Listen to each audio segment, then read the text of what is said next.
इस बार winter rainfall कम हुई है, हालांकि 1 अप्रैल के बाद ग्लेशियर के पिघलने की वजह से नदी में जलस्तर बढ़ जाता है। तो 1 अप्रैल के बाद हमारी जो हाइड्रो पावर जनरेशन है वो नॉर्मल सी पे आ जाएगी, लेकिन नॉर्मल जनरेशन करने के बावजूद हम लोग अभी डेफिसिट में है। तो ये डेफिसिट अलग अलग टाइप के हैं। कुछ तो नॉन पीक पीरियड में 500 मेगावाट तक की डेफिसिट रहती है और पीक पीरियड में ये बढ़ करके 800 मेगावाट तक चले जाते हैं। कुछ शॉर्ट टर्म टेंडर्स हम लोगों ने किया था, उसमें हम लोग कुछ ले रहे हैं। और जो 300 मेगावाट भारत सरकार ने अभी अलोक किया है और गैस प्लांट को चलाने की जो कोशिश है, इन सब से हट करके एक मीडियम टर्म टेंडर भी हम लोग करने की कोशिश कर रहे हैं। बाकी समय समय पर हम लोग रियल टाइम मार्केट या डे हेड मार्केट के माध्यम से भी इस डेफिसिट को एड्रेस करते हैं। मैकिन्जी ग्लोबल के दो अलग अलग टीम काम कर रहे हैं। एक टीम तो स्ट्रैटेजी पे काम कर रहा है, दूसरे जो टीम है वो इम्प्लीमेंटेबल प्रोजेक्ट्स पे काम कर रहे हैं। अभी हाल ही में हम कैबिनेट के समक्ष भी प्रस्तुतिकरण दिखाया था। पर्यटन में और देन एग्रीकल्चर क्षेत्र में, स्किल डेवलपमेंट के क्षेत्र में, कुछ अर्बनाइजेशन और नए सिटीज़ बनाने में इस पर कुछ होमवर्क हुए हैं, तो उसको हम लोगों ने शेयर किया है। तो बहुत जल्दी इसका रिजल्ट जो है आपको धरातल पे दिखने लगेंगे। सीएम साहब ने भी मुलाकात की थी, क्या कोई हमारे हाइड्रो प्रोजेक्ट जल्दी ही शुरू होंगे, क्या कुछ है सर इसमें? अभी 82 प्रोजेक्ट पिछले साल कमीशन हुई थी। 82 के बाद अब लखवाड़ प्रोजेक्ट पे वर्क अवार्ड हो चुका है, बहुत जल्दी उसमें कार्य प्रारंभ हो जाएगी। और किशाऊ परियोजना को लेकर के भी हम लोग काफ़ी प्रयासरत हैं। लेकिन हमारे लिए जो सबसे ज़्यादा नुकसान हुआ था, Bhagirathi valley eco sensitive zone के डिक्लेरेशन और भागीरथी नदी की सारी परियोजनाएं बंद होना, और उसके साथ साथ अलकनंदा नदी में अब ऑफिशियली बैन तो नहीं है, लेकिन अनऑफिशियली सारी परियोजनाएं रुकी हुई हैं। और स्टेट के अनुरोध पर पीएमओ से लेवल पर मीटिंग भी रखा गया था। उसी बीच में जोशीमठ त्रासदी आ गई थी। जोशीमठ त्रासदी में अब कुछ लोगों ने एनटीपीसी के परियोजना के ऊपर ब्लेम लगा दिया है।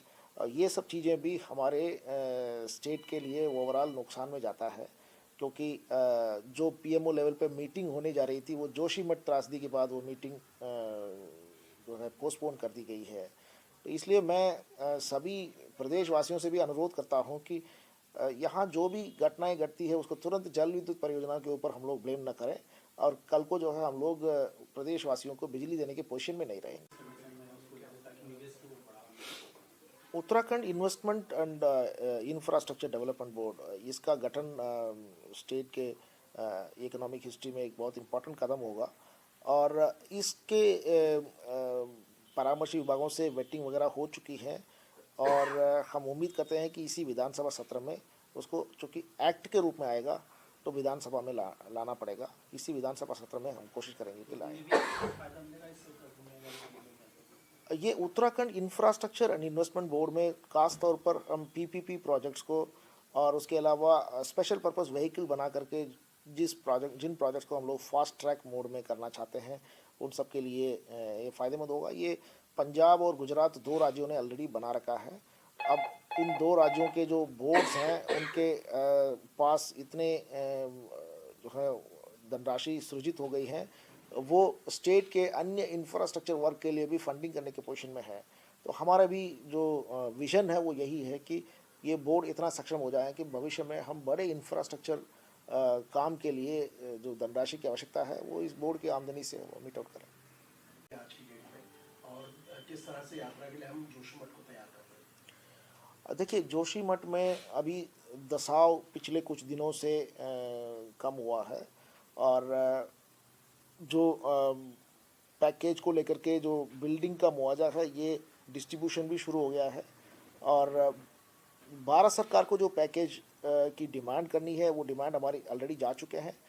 एनडीएमए के लेवल पर वहाँ के जितने भी स्पेशलिस्ट एजेंसीज ने स्टडी किया था, उनकी रिपोर्ट्स को संकलित करते हुए अंतिमीकरण के लिए पीएमओ के पास भेजा हुआ है। स्टेट की जो पैकेज की डिमांड है वो भी पीएमओ के पास भेजा हुआ है। तो बहुत जल्दी वहाँ से कुछ डिसीजन हमारे फेवर में आ जाएंगे, और उसकी उम्मीद में हम लोगों ने जो 2023-24 के बजट प्रोविज़न में उसके लिए एडिक्वेट बजट प्रोविज़न रखा गया है, और मुझे उम्मीद है कि जोशीमठ नॉर्मल सी पे आया।